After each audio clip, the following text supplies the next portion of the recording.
Un vieil homme affamé entre dans une réception demandant de la nourriture en échange de musique. Tout le monde se moque de lui, l'humiliant devant les invités, mais personne ne sait qui est vraiment cet homme. La soirée à Paris était froide, mais à l'intérieur de l'hôtel particulier de l'avenue Foch, la chaleur des lumières dorées et des rires emplissait chaque recoin. C'était une réception élégante, une de ces soirées où les riches de la ville se réunissaient pour célébrer le succès. Au centre du grand salon, entouré d'invités en tenue coûteuse, se trouvait un piano à queue noire et luisant. À côté de lui, un jeune homme d'environ 35 ans jouait avec assurance. Il s'appelait Simon Garnier et ce soir-là, c'était lui la star de la fête. Simon portait un costume noir impeccable avec une chemise d'un blanc immaculé et une pochette en soie dans sa poche. Certains tenaient leur coupe de champagne, d'autres chuchotaient entre eux avec des sourires malicieux. C'était devenu un spectacle, un divertissement inattendu pour cette soirée ennuyeuse. Simon Garnier resta près du piano. Appuyé avec élégance contre l'instrument, il regardait Jean avec une expression amusée, comme un chat jouant avec une souris avant de l'achever. « Attendez un instant », dit-il à voix haute, levant une main pour arrêter le vieil homme. D'autres invités riaient et conversaient, certains dansant lentement au rythme de la musique. Le salon était décoré avec goût. Des lustres en cristal pendaient du plafond, les murs arboraient d'élégantes moulures dorées et les parquets en marbre reflétaient la lumière chaude des lampes. C'est à ce moment-là que la porte principale s'ouvrit lentement. Un homme âgé entra d'un pas incertain. Il avait environ 70 ans, peut être plus. Ses cheveux étaient blancs et clairsemés, son visage marqué de rides profondes. Il portait un vieux manteau marron usé par le temps, avec une chemise jaunie qui avait autrefois été blanche. Ses chaussures étaient abîmées et son pantalon avait des taches et des trous. Le vieil homme s'arrêta à l'entrée, observant la scène devant lui. Ses yeux étaient fatigués mais dignes. Il tenait ses mains jointes devant lui, comme s'il cherchait le courage de parler. Personne ne l'avait invité. Il était clair qu'il n'appartenait pas à ce monde. Quelques invités près de la porte le remarquèrent les premiers. Leurs conversations s'arrêtèrent. L'un d'eux, un homme à la moustache grise, le regarda avec dégoût. « Qui est-ce » murmura-t-il à la femme à côté de lui. Elle secoua la tête, se couvrant le nez avec un mouchoir en dentelle. Le vieil homme fit quelques pas en avant et plus de gens commencèrent à le remarquer. Les rires diminuèrent, les conversations se transformèrent en murmures. Simon, qui terminait un morceau au piano, leva les yeux et vit le vieil homme s'approcher lentement à travers la foule. Il arrêta de jouer. Le silence tomba dans la salle. « Excusez-moi », dit le vieil homme d'une voix rauque mais polie. « Je suis désolé de déranger cette belle fête. Je ne veux pas créer de problème. » Les invités le regardaient avec des expressions allant de la curiosité à l'agacement. Une femme en robe verte recula comme si la présence du vieil homme pouvait la contaminer. Un homme en smoking noir rit sous cape. « Je m'appelle Jean », continua le vieil homme en baissant les yeux. « Je n'ai pas mangé depuis 2 jours. Je vois qu'il y a beaucoup d'abondance ici et un très beau piano, dit-il en désignant l'instrument d'une main tremblante. Si vous me le permettez, je peux jouer quelque chose pour vous. En échange peut être d'une assiette de nourriture. Juste cela. » Pendant un instant, personne ne parla, puis un rire s'éleva du piano. Simon Garnier se leva, regardant le vieil homme avec un sourire amusé. « Vous avez entendu, chers amis ?» dit-il à voix haute, se tournant vers les invités. « Ce monsieur veut jouer sur notre piano. » Sa voix était pleine de sarcasme. Les rires explosèrent dans la salle. Les invités commencèrent à commenter entre eux, désignant Jean avec des doigts couverts de bagues coûteuses. « Mais regardez-moi ça », dit une femme d'une voix aiguë. « Il pense savoir jouer. Un homme corpulent avec un cigare si fort qu'il faillit s'étouffer. » Jean resta immobile, la tête légèrement baissée, ses mains tremblaient. Il ne dit rien. Son estomac gargouillait de faim. Il avait marché pendant des heures à travers les rues de Paris, cherchant quelque chose à manger, jusqu'à ce qu'il entende la musique provenant de cet hôtel particulier. Simon s'approcha du vieil homme d'un pas lent et assuré, toujours souriant. « Vous pensez vraiment pouvoir jouer sur ce piano ?» demanda-t-il en croisant les bras. « C'est un Pleyel. Il coûte plus cher que tout ce que vous avez pu voir dans votre vie. » Jean leva enfin les yeux, croisant le regard de Simon. « Je peux jouer, dit-il calmement, si vous m'en donnez l'opportunité. » La salle explosa de nouveaux rires. Simon secoua la tête, amusé. Un vieil homme affamé entre dans une réception demandant de la nourriture en échange de musique. Tout le monde se moque de lui, l'humiliant devant les invités, mais personne ne sait qui est vraiment cet homme. La soirée à Paris était froide, mais à l'intérieur de l'hôtel particulier de l'avenue Foch, la chaleur des lumières dorées et des rires emplissait chaque recoin. C'était une réception élégante, une de ces soirées où les riches de la ville se réunissaient pour célébrer le succès. Pendant un instant, personne ne parla, puis un rire s'éleva du piano. Simon Garnier se leva, regardant le vieil homme avec un sourire amusé. « Vous avez entendu, chers amis ?» dit-il à voix haute, se tournant vers les invités. « Ce monsieur veut jouer sur notre piano. » Sa voix était pleine de sarcasme. Les rires explosèrent dans la salle. Les invités commencèrent à commenter entre eux, désignant Jean avec des doigts couverts de bagues coûteuses.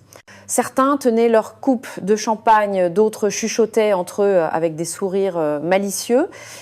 C'était devenu un spectacle, un divertissement inattendu pour cette soirée ennuyeuse. Simon Garnier resta près du piano. Appuyé avec élégance contre l'instrument, il regardait Jean avec une expression amusée, comme un chat jouant avec une souris avant de l'achever. « Attendez un instant, dit-il à voix haute, levant une main pour arrêter le vieil homme. « Voyons ce que vous savez faire, mon vieux, mais je vous préviens, si vous ratez ne serait-ce qu'une seule note, vous partez sans rien. » Jean hocha lentement la tête, faisant le premier pas vers l'instrument qui, de nombreuses années auparavant, avait été son monde entier. Jean s'approcha lentement du piano, chaque pas lourd, comme s'il portait le poids de 1000 souvenirs. Les invités s'étaient écartés sur les côtés du salon, créant un espace autour de l'instrument. La colle. Si nous aimons, si vous prouvez que vous avez au moins un minimum de talent, nous vous donnerons non seulement une assiette de nourriture, mais un banquet entier. Il fit une pause dramatique. Mais si vous échouez, si vous nous décevez, vous partirez d'ici sans rien. Et ce n'est pas tout. Vous devrez aussi vous excuser auprès de nous tous pour avoir gaspillé notre temps. Les rires remplirent à nouveau la salle. Jean resta immobile, regardant le sol en marbre. Ses mains tremblaient légèrement le long de son corps. Il pouvait sentir les yeux de tout le monde sur lui, le jugeant, attendant qu'il échoue. « Qu'en dites-vous, mes amis ?» demanda Simon aux invités en ouvrant les bras. « Cela vous semble-t-il juste ? Très juste ?» répondit un homme corpulent avec un cigare. « Mais à mon avis, il n'arrivera même pas à jouer 3 notes. » D'autres rirent, acquiesçant. Une femme âgée avec un collier de perles s'avança. « Je parie 50 € qu'il s'enfuit avant de commencer, » dit-elle d'une voix aiguë. « Moi, je parie 100 € qu'il joue moins bien que mon petit-fils de 5 ans, » ajouta un autre homme, provoquant de nouveaux rires. Jean ferma les yeux un instant, respirant profondément. La faim lui rongeait l'estomac. Il n'avait pas le choix. Il avait besoin de cette nourriture, il avait besoin de cette chance, même si cela signifiait être humilié devant des dizaines de personnes qui le considéraient comme un déchet. « J'accepte, dit-il enfin d'une voix basse mais ferme. « Quoi » demanda Simon, portant une main à son oreille de manière théâtrale. « Je ne vous ai pas entendu. » Plus fort, Jean leva les yeux, fixant Simon droit dans les yeux. « J'ai dit que j'accepte, » répéta-t-il, cette fois avec plus de force. « La colle. » Si nous aimons, si vous prouvez que vous avez au moins un minimum de talent, nous vous donnerons non seulement une assiette de nourriture, mais un banquet entier. Il fit une pause dramatique. Mais si vous échouez, si vous nous décevez, vous partirez d'ici sans rien. Et ce n'est pas tout. Vous devrez aussi vous excuser auprès de nous tous pour avoir gaspillé notre temps. Les rires remplirent à nouveau la salle. Jean resta immobile, regardant le sol en marbre. Cria quelqu'un, provoquant de nouveaux rires. Peut être qu'il pense qu'il est magique. Jean ignora les commentaires, s'assit sur le tabouret, sentant à quel point il était moelleux par rapport au banc en bois dur des parcs où il dormait dernièrement. Il regarda les touches devant lui. Tant d'années s'étaient écoulées, tant d'années depuis qu'il avait joué sur un vrai piano. « Bien », dit Simon en croisant les bras et en regardant la montre coûteuse à son poignet. « Vous avez 3 minutes pour vous préparer. Choisissez le morceau que vous voulez. Quelque chose de simple peut être. Nous ne voudrions pas que vous ayez trop honte. » Les invités rirent encore. Jean positionna ses mains au-dessus des touches sans encore les toucher. Ses doigts étaient ridés, ses ongles mal soignés, il tremblait légèrement. Il pouvait sentir les battements de son cœur forts et irréguliers. Regardez comme ses mains tremblent, commenta une femme. Il n'arrivera jamais à jouer quoi que ce soit. Il a probablement trop bu de vin bon marché, dit un autre, provoquant des rires. Simon s'approcha de nouveau, se penchant vers Jean avec un sourire cruel. « Êtes-vous sûr de vouloir continuer, mon vieux ? Vous pouvez encore partir. » Nous nous épargnerions tous un moment embarrassant. Jean ne répondit pas. Il continua de regarder les touches comme s'il communiquait silencieusement avec elle. Ses yeux, fatigués et marqués par le temps, semblaient se souvenir de quelque chose de lointain mais encore vivant en lui. « Le temps est écoulé, » dit Simon en retournant à sa place. 3, 2, 1. Il claqua des doigts. Commencez. Tous les invités se turent un instant, attendant. Certains tenaient leur téléphone prêt à enregistrer ce qu'ils pensaient être un moment ridicule à partager sur les réseaux sociaux. D'autres souriaient simplement, imaginant déjà à quel point ils allaient rire. Jean prit une dernière profonde inspiration, ferma les yeux et lentement, très lentement, ses doigts tremblants touchèrent enfin les premières touches du piano. Les premières notes s'échappèrent du piano, incertaines. Elles n'étaient pas mélodieuses, pas parfaites, elles étaient hésitantes, comme si les doigts de Jean essayaient de se souvenir de quelque chose qu'ils avaient oublié depuis longtemps. Un accord simple, puis un autre, puis une pause. Les rires explosèrent immédiatement dans la salle. « Oh non, c'est affreux !» cria une femme en se couvrant les oreilles de manière exagérée. Les autres invités l'imitèrent, certains feignant d'être frappés par une douleur physique. « Arrêtez, arrêtez !» dit un homme en agitant la main. « Mes oreilles saignent !» Simon secoua la tête en riant. Il se tourna vers les invités avec une expression qui disait « Je vous l'avais bien dit, Kampai !» « C'est embarrassant !» dit-il à voix haute. « Vraiment embarrassant. Je ne sais même pas si on peut appeler ça de la musique. » Jean continua de jouer, ignorant les commentaires. Ses yeux étaient toujours fermés, ses sourcils froncés de concentration. Ses mains tremblaient visiblement sur les touches et de temps en temps il ratait une note, créant des sons dissonants qui faisaient rire encore plus les invités. « Regardez, il n'arrive même pas à tenir ses mains tranquilles », commenta une femme en robe verte en le désignant du doigt. « C'est pathétique. » « Il n'a probablement jamais vu un piano de sa vie », ajouta un homme à moustache. « Il a juste voulu faire son intéressant. » Un groupe de jeunes près du buffet commença à imiter les mouvements tremblants de Jean, faisant semblant de jouer sur un piano invisible avec des mains exagérées. Leur rire emplissait l'air avec les sons incertains du piano. « 5 € qu'il s'arrête dans les 30 secondes, dit quelqu'un. « 10 € que Simon le met dehors avant qu'il ait fini, répondit un autre. Simon marcha lentement autour du piano, observant Jean avec un sourire de supériorité. « Écoutez, mon vieux, dit-il d'une voix forte pour s'assurer que tout le monde entende. Je vous donne un conseil gratuit. Quand vos mains tremblent autant, il vaut peu être mieux chercher un autre métier. Peut être faire la plonge dans une cuisine, même si je doute que quelqu'un vous embauche. » Les rires redoublèrent. Certains invités applaudirent le commentaire de Simon. Une femme s'essuya les larmes des yeux, riant si fort qu'elle faillit perdre l'équilibre sur ses talons hauts.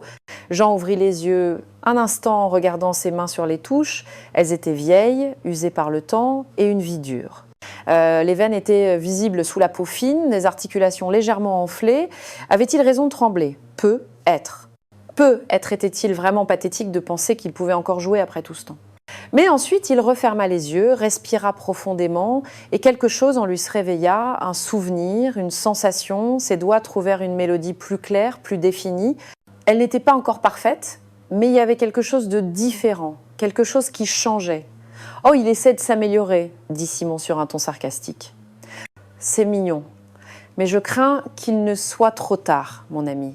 Vous avez déjà montré ce que vous valez. » Les invités continuaient de rire, de commenter, de faire des blagues, mais certains, les plus proches du piano, commencèrent à remarquer quelque chose. La musique devenait moins incertaine. Les pauses entre les notes se réduisaient. Les tremblements dans les mains de Jean semblaient diminuer, comme si ses doigts se souvenaient de mouvements qu'ils avaient exécutés des milliers de fois par le passé. Un homme âgé, avec des lunettes épaisses, arrêta de rire. Il pencha la tête, écoutant plus attentivement. Une femme à côté de lui continuait de parler, mais il lui fit signe de se taire de la main. « Qu'y a-t-il » demanda-t-elle confusée. « Attends » murmura l'homme. « Écoute » Mais ces paroles furent couvertes par les rires des autres. La fête continuait autour de Jean, qui restait assis au piano, les yeux fermés, et ses mains, lentement, très lentement, cessaient de trembler. Les notes devenaient plus sûres, plus fluides, comme une rivière qui commence à couler après avoir été bloquée par la glace pendant trop longtemps. Simon remarqua le changement. Son sourire vacilla une seconde, presque imperceptiblement. Il regarda les mains de Jean avec plus d'attention. « Non », se dit-il, « c'était juste son imagination. Un vieux clochard ne pouvait pas. » Mais quelque chose dans l'air était en train de changer, quelque chose que personne ne pouvait encore tout à fait comprendre. La mélodie qui sortait du piano commença à prendre forme. C'était plus un ensemble confus de notes incertaines. Il y avait une structure, un rythme, quelque chose qui commençait à ressembler à de la vraie musique. Les doigts de Jean se déplaçaient avec plus d'assurance sur les touches, trouvant des accords qui s'unissaient en une harmonie simple mais belle. La salle était encore bruyante, les conversations continuaient, les rires remplissaient l'air, les verres tintaient. La plupart des invités ne prêtaient plus attention au vieil homme au piano. Pour eux, le spectacle était déjà terminé, c'était amusant pendant quelques minutes, mais maintenant c'était ennuyeux. Quelqu'un a commandé le dessert, demanda une femme à un serveur qui passait avec un plateau. « Oui, madame. »« Il arrive dans quelques minutes, » répondit le serveur. « Parfait, j'ai hâte de goûter ce gâteau au chocolat, » dit-elle en tournant le dos au piano. Mais près de l'instrument, quelque chose se passait. L'homme âgé aux lunettes épaisses s'était approché de quelques pas. Ses yeux étaient fixés sur les mains de Jean. À côté de lui, une jeune femme en robe bleu ciel avait cessé de regarder son téléphone. Elle aussi écoutait. « C'est beau », murmura la femme à l'homme aux lunettes. « Oui », répondit-il sans détourner le regard. Très beau, Jean continuait de jouer, complètement immergé dans la musique. Son visage ne montrait plus l'expression de honte et de fatigue d'avant. Il y avait quelque chose de différent, une concentration profonde, presque une paix intérieure. Ses mains ne tremblaient presque plus, elles se déplaçaient sur les touches avec des mouvements fluides, naturels, comme si le piano était une extension de son corps. La mélodie grandissait, devenant plus complexe. Ce n'étaient plus seulement des accords simples. Il y avait des passages plus élaborés, des notes qui couraient vite sur le clavier, des moments de délicatesse alternant avec des moments de force. C'était comme si Jean racontait une histoire sans parole. Un groupe de 3 personnes près du buffet cessa de parler. L'un d'eux, un homme barbu, tourna la tête vers le piano. « Et, dit-il aux autres, vous entendez ?» Les 2 autres s'arrêtèrent, écoutant. Une femme hocha lentement la tête. Oui, ça a complètement changé. De l'autre côté de la salle, un couple âgé se regarda dans les yeux. La musique avait touché quelque chose en eux. La femme serra la main de son mari et il lui rendit sa poignée. Sans dire un mot, ils se tournèrent tous les 2 vers le piano. Simon Garnier était toujours debout à côté de l'instrument, mais son sourire assuré était en train de disparaître. Il regardait Jean avec une expression confuse. Quelque chose n'allait pas. Cela ne devait pas se produire. Le vieil homme devait échouer, il devait partir humilié. « On dirait bien, » dit Simon à voix haute, essayant de garder un ton léger, « que notre invité a appris quelques trucs. » Il rit, mais son rire sonnait forcé. Quelques invités rirent avec lui, mais d'autres non. D'autres commençaient à prêter attention. Les conversations se faisaient plus silencieuses. Les mouvements dans la salle ralentissaient. Jean ouvrit légèrement les yeux, mais continua de jouer. Ses yeux étaient brillants, comme s'il voyait quelque chose que les autres ne pouvaient pas voir. Peut-être se souvenait-il, peut-être retournait-il dans le temps quand la musique était sa vie, quand ses jeunes mains volaient sur les claviers dans des salles de concert pleines de gens qui l'admiraient. Les notes devenaient de plus en plus expressives. C'était plus seulement de la technique, il y avait de l'émotion, il y avait une âme. Chaque accord semblait porter un sentiment différent. Joie, tristesse, espoir, douleur. C'était une musique qui parlait au cœur. L'homme aux lunettes porta une main à sa poitrine. Il sentait quelque chose lui serrer le cœur. La jeune femme, à côté de lui, avait les yeux humides. Elle aussi ressentait cette même émotion. « Qui est cet homme ?» murmura-t-elle. « Je ne sais pas, » répondit l'homme. « Mais il sait jouer. Il sait vraiment jouer. » Le bruit dans la salle diminuait, graduellement comme une marée qui se retire. Les conversations s'éteignaient, les invités commençaient à se tourner vers le piano. Certains riaient encore nerveusement, ne sachant comment réagir. D'autres écoutaient simplement surpris. Simon sentit le changement d'atmosphère. Il regarda les invités, puis Jean, puis de nouveau les invités. Son visage devint plus sérieux, ses mains se serrèrent en poing le long de son corps. « Non », pensa-t-il, « ce n'est pas possible ». Mais la musique continuait, de plus en plus belle, de plus en plus puissante, remplissant chaque recoin du salon. La musique explosa dans un crescendo qui remplit tout le salon. Les mains de Jean volaient maintenant sur le clavier avec une vitesse et une précision qui semblaient impossibles. Il n'y avait plus aucune trace de tremblement. Ses doigts dansaient sur les touches blanches et noires, comme s'ils avaient leur propre vie, créant des cascades de notes qui s'entrelaçaient en mélodies complexes et merveilleuses. Une femme près du buffet laissa tomber sa fourchette sur son assiette. Le bruit métallique interrompit sa conversation, mais elle ne le remarqua pas. Ses yeux étaient fixés sur le vieil homme au piano. « Mon Dieu !» murmura-t-elle. L'homme à côté d'elle se tourna pour voir ce qui l'avait autant frappé. Quand il entendit la musique, lui aussi resta immobile. « C'est incroyable !» dit-il à voix basse. Comme une onde qui se propage, le silence commença à se répandre dans la salle. Groupe après groupe, les invités cessaient de parler, les rires s'éteignaient, les verres étaient posés sur les tables sans faire de bruit. Tous, lentement mais inexorablement, se tournaient vers le piano. La musique était maintenant pleine, riche, bouleversante. Jean jouait un morceau qui exigeait des années d'études et de pratique. Ses mains se déplaçaient d'un bout à l'autre du clavier avec des mouvements précis et assurés. Chaque note était parfaite, chaque accord résonnait dans l'air comme si l'instrument lui-même chantait. Un homme corpulent qui riait plus fort que tout le monde auparavant avait maintenant la bouche ouverte, en silence. La femme en robe rouge qui avait applaudi Simon au début de la soirée porta une main à son cœur. Ses lèvres tremblaient légèrement. « Ce n'est pas possible », murmura quelqu'un.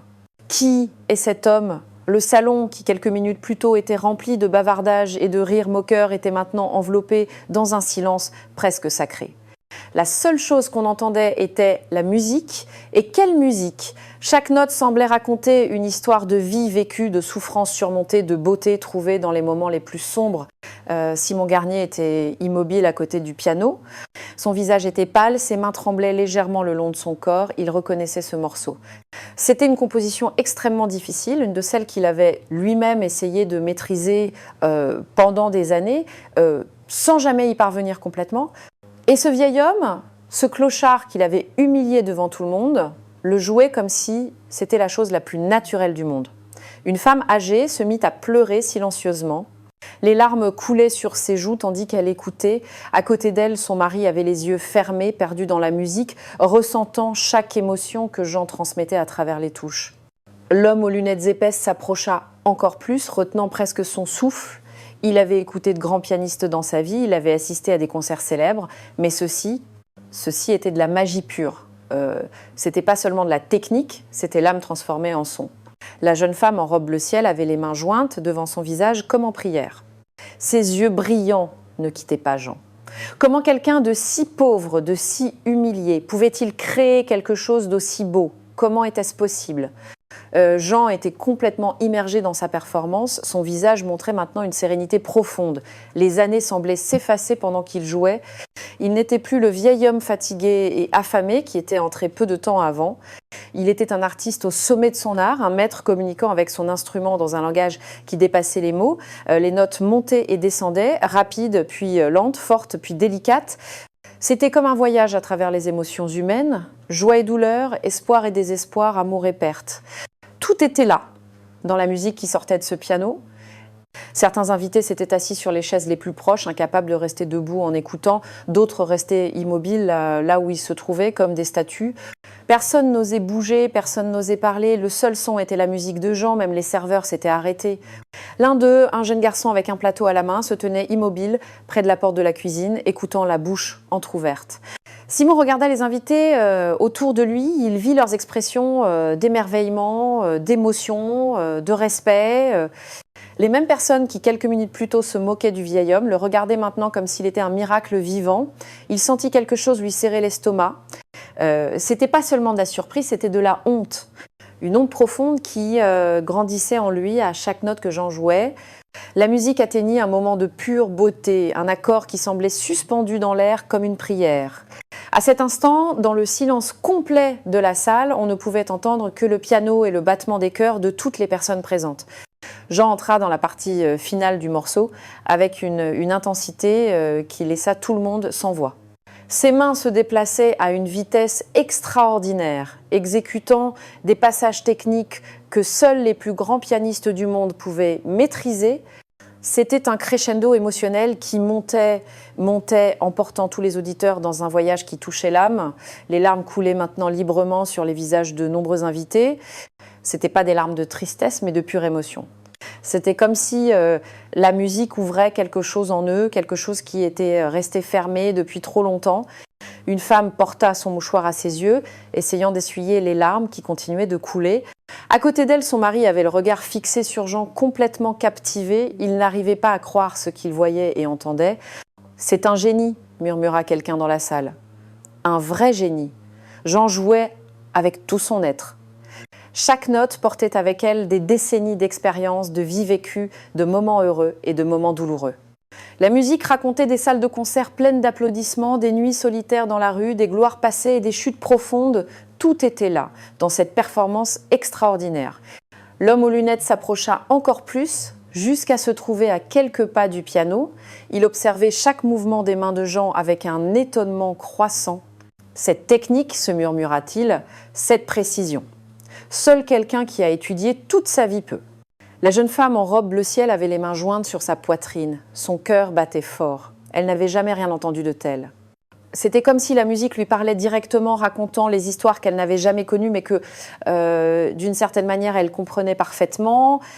Simon Garnier sentait son monde s'effondrer morceau par morceau. Lui, qui se considérait comme un grand pianiste, savait reconnaître le talent quand il le voyait.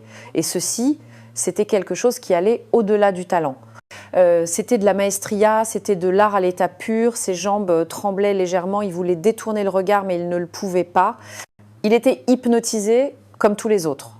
La musique atteignit un moment de délicatesse absolue. Les notes devinrent douces, presque un murmure.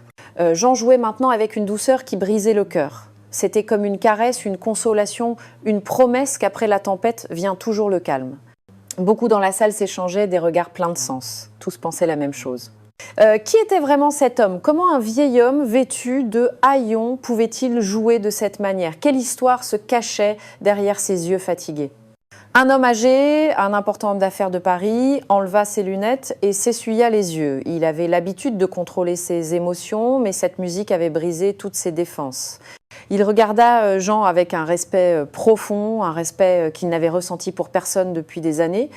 La musique recommença à croître, se préparant pour le final. Jean appuyait sur les touches avec une force croissante, créant des vagues de sons qui remplissaient chaque recoin du salon.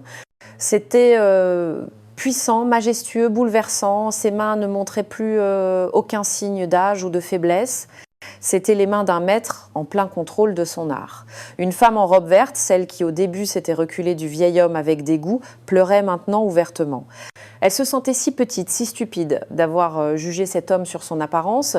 Comment avait-elle pu être si aveugle? Le final approchait. Jean leva légèrement le visage vers le plafond, les yeux toujours fermés, complètement perdus dans la musique.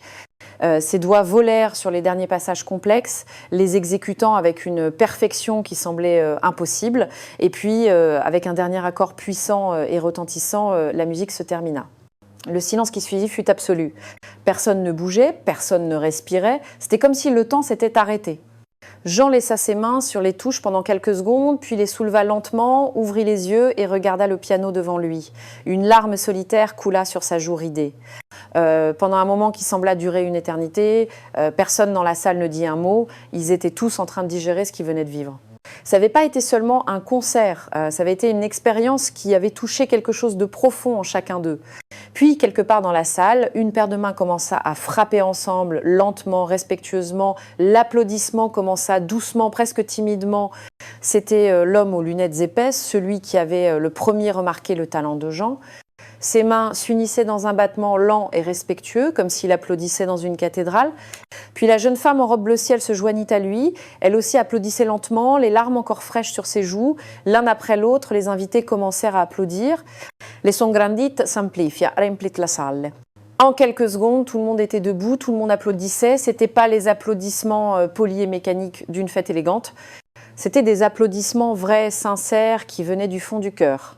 Certains invités criaient « Bravo, bravo » d'une voix brisée par l'émotion. La femme en robe rouge applaudissait si fort que ses mains devinrent rouges. À côté d'elle, l'homme corpule, qui se moquait de Jean auparavant, le regardait maintenant avec des yeux pleins de respect. Extraordinaire, ne cessait-il de répéter, absolument extraordinaire. L'ovation continuait, de plus en plus forte. C'était comme si tout le monde dans la salle voulait compenser par leurs applaudissements la cruauté dont ils avaient fait preuve auparavant. Ils voulaient se faire pardonner d'avoir ri, d'avoir jugé, d'avoir humilié cet homme qui se révélait maintenant être un artiste exceptionnel. Jean resta assis sur le tabouret du piano, les mains maintenant sur ses genoux. Il regardait le sol, comme s'il ne savait pas comment réagir à toute cette admiration.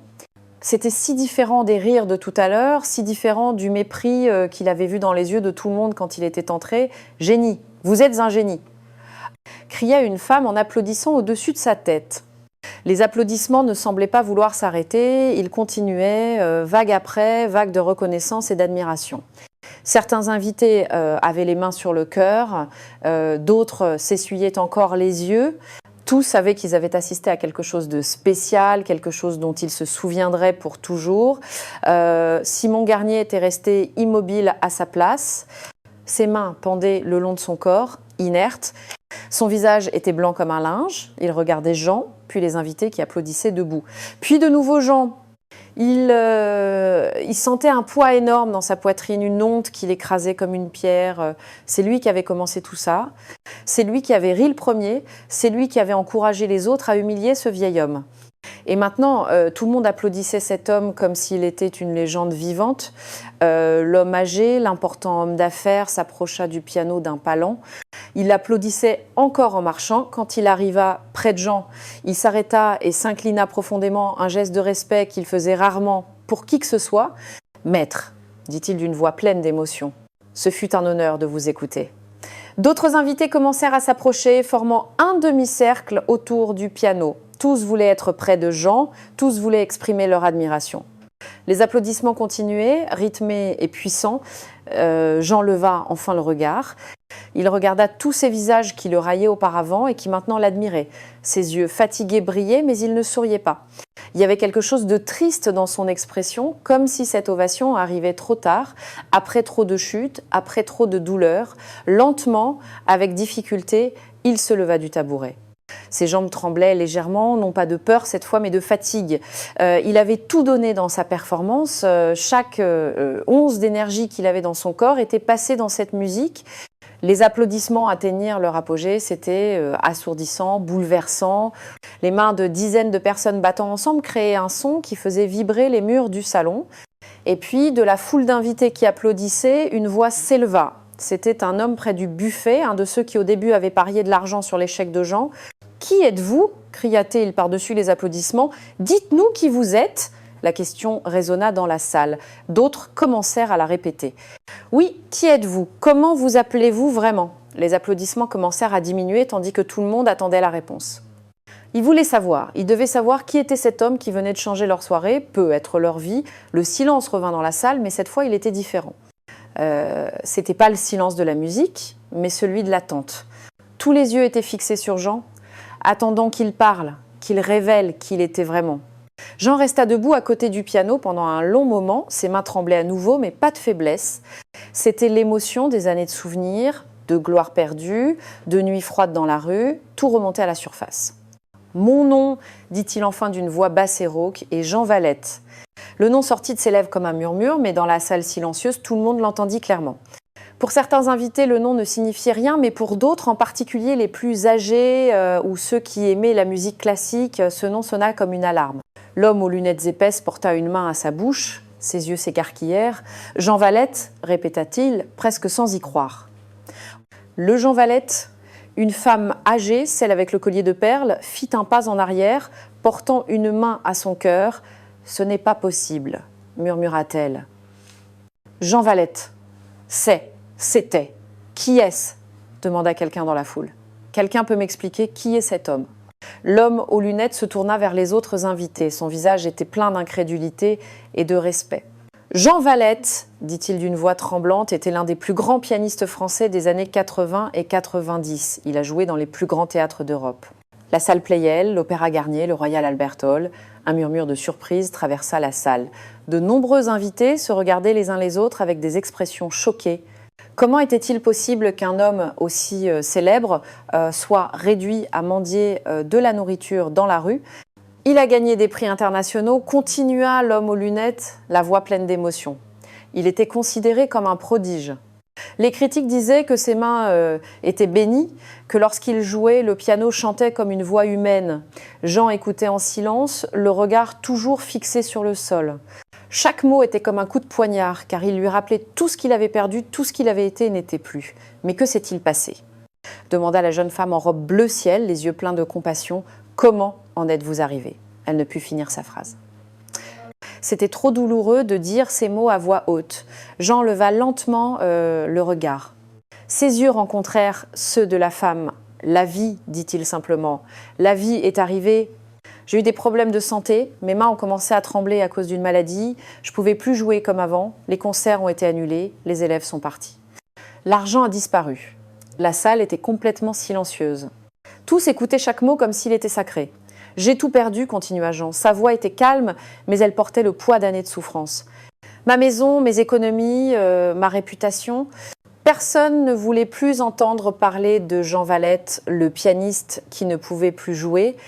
Alors j'ai fini dans la rue, essayant de survivre au jour le jour. Beaucoup dans la salle avaient les larmes aux yeux, l'histoire était déchirante. Voir un génie réduit à cet état était quelque chose qui touchait profondément chaque cœur. Simon Garnier sentit ses jambes flageoler sous lui. Il s'appuya contre le mur voisin, le visage pâle et en sueur. Il avait humilié une légende, il s'était moqué d'un maître. Il avait traité avec mépris un homme que lui-même avait étudié et admiré lorsqu'il était jeune étudiant en piano. « Maître Valette, dit l'homme d'affaires âgé, la voix brisée par l'émotion, pardonnez-nous, nous ne savions pas. Si nous avions su. » Jean secoua légèrement la tête. « Cela ne devrait pas faire de différence qui je suis, dit-il avec calme et dignité. Chaque personne mérite le respect, qu'elle soit un maître de piano ou un simple homme qui demande de la nourriture. » Ces paroles frappèrent tout le monde comme un éclair. C'était une vérité simple mais puissante. De nombreux invités baissèrent le regard, honteux de leur comportement. Les paroles de Jean restèrent suspendues dans l'air comme une sentence. Chaque personne dans la salle sentait le poids de sa propre culpabilité. Ils avaient jugé un homme sur son apparence, s'étaient moqués de sa pauvreté, avaient oublié la chose la plus importante, la dignité humaine. Simon Garnier fit un pas en avant, les jambes tremblantes. Son visage était pâle, ses yeux rouges, tout son orgueil, toute son arrogance avait disparu.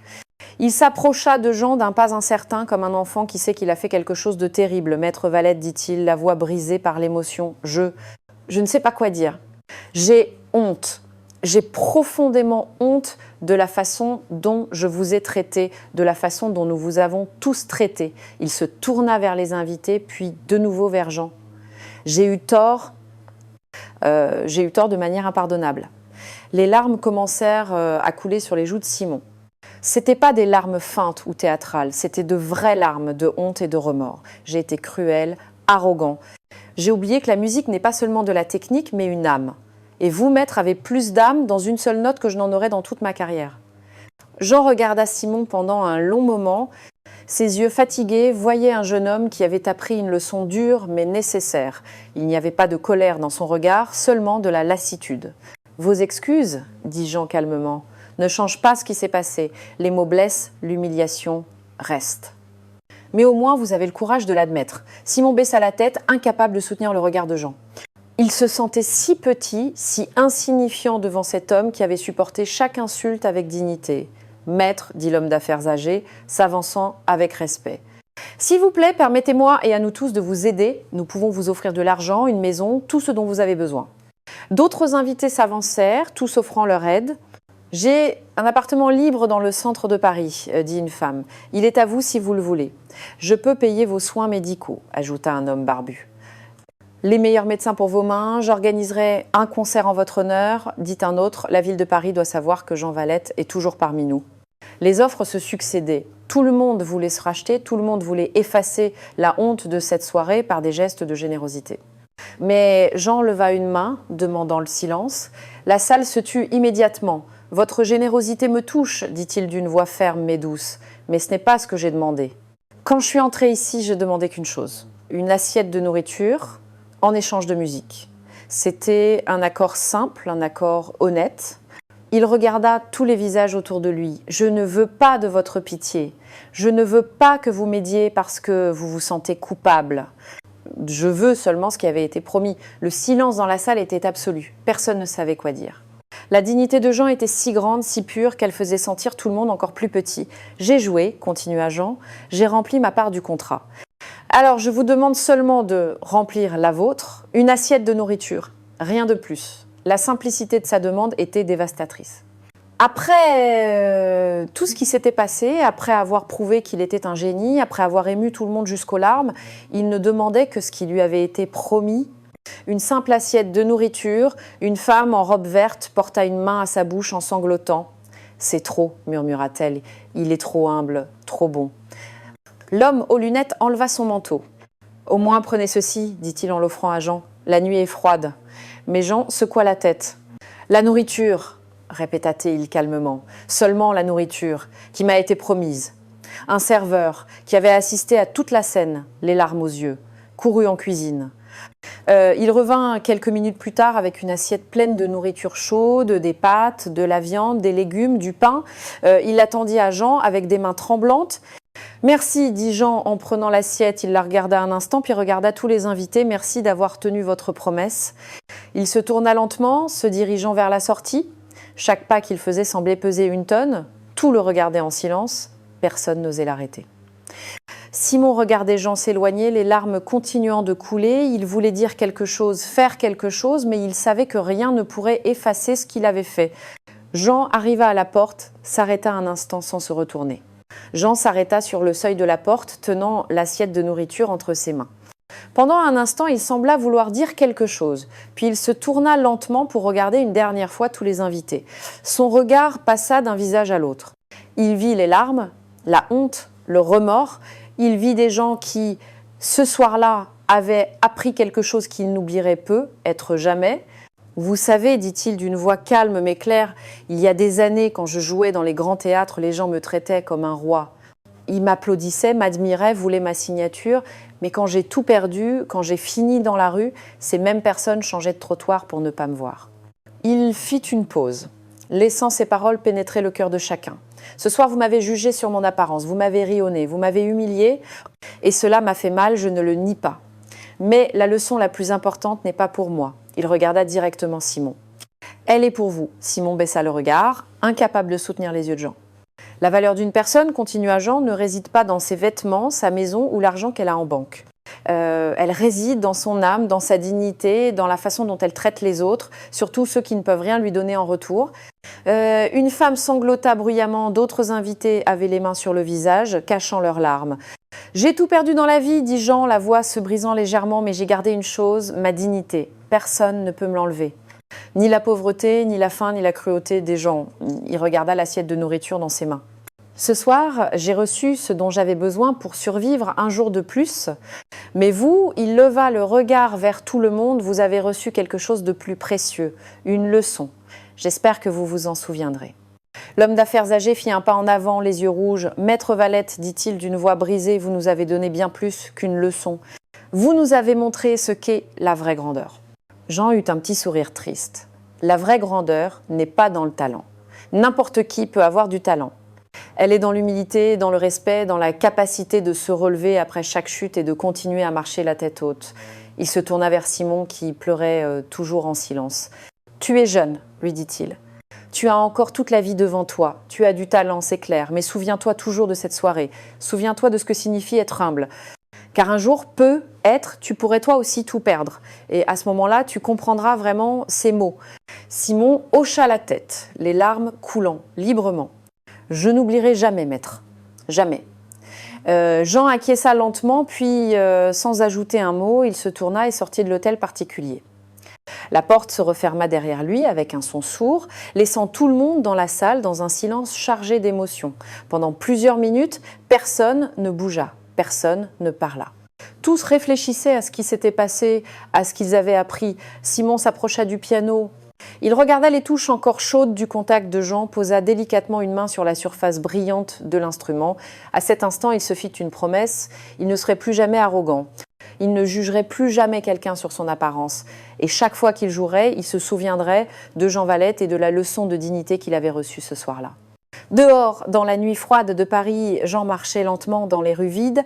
Il tenait l'assiette de nourriture entre ses mains, sentant la chaleur qui s'en dégageait. Il avait encore faim, encore froid, encore une vie difficile devant lui. Mais il avait quelque chose que personne ne pouvait lui enlever. Il avait sa dignité, il avait sa musique et il avait la conscience que, ne serait-ce que pour une soirée, il avait rappelé au monde qui était vraiment Jean Valette. Pas un mendiant, pas un vieux pauvre, mais un artiste, un maître, un homme de valeur. Et cela, pensa T, il en disparaissant dans l'obscurité de la nuit, valait plus que n'importe quelle richesse. Si cette histoire vous a touché le cœur, cliquez sur le bouton « J'aime ci-dessous » et écrivez dans les commentaires ce que vous en pensez. Nous serions ravis de connaître votre opinion.